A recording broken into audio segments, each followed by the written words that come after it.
This promontory here is an area of extreme geological interest.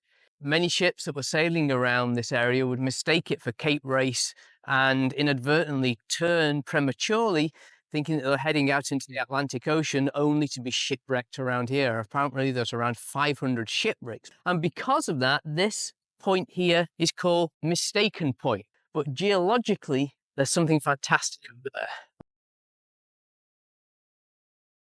The telling of the story that these rocks reveal, though, would have to wait until 1968, when a young graduate student from a very different part of the world moved to Memorial University at St. John's, the capital of Newfoundland, to start his master's degree in geology.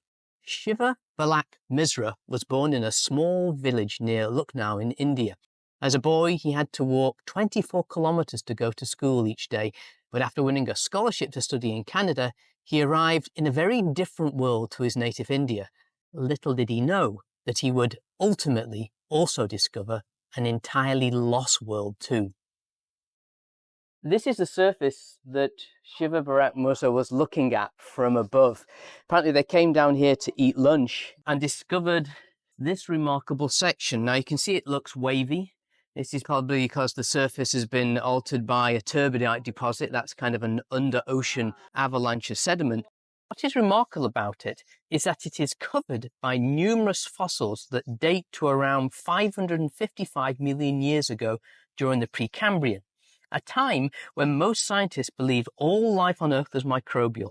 What Shiva discovered, though, was amazing.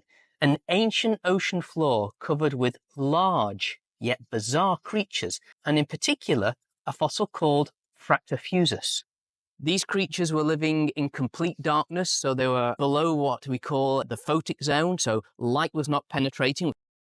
We have found no evidence of guts or mouths, so we think perhaps a lot of these creatures are what we call osmotrophs. They were physically extracting nutrients from the seawater and perhaps from the sediments themselves.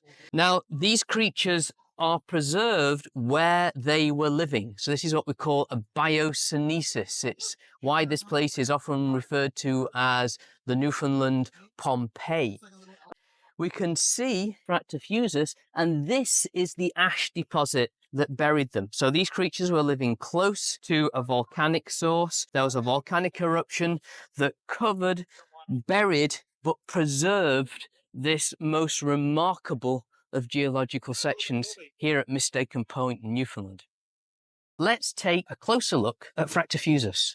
You can see overall we have this kind of lens-like shape to Fractofusus, but if you come in closer, you'll see that the fronds of Fractofusus are the same lens shape. And if you were to have a microscope, you'd find that each of these branches themselves are made of the same shapes. So it's fractal in nature. It's self-repeating from large to small to smaller and so on. It's an unusual body plan. We don't find body plans made like this in the animal kingdom today. This self-repeating or fractal body plan is unique.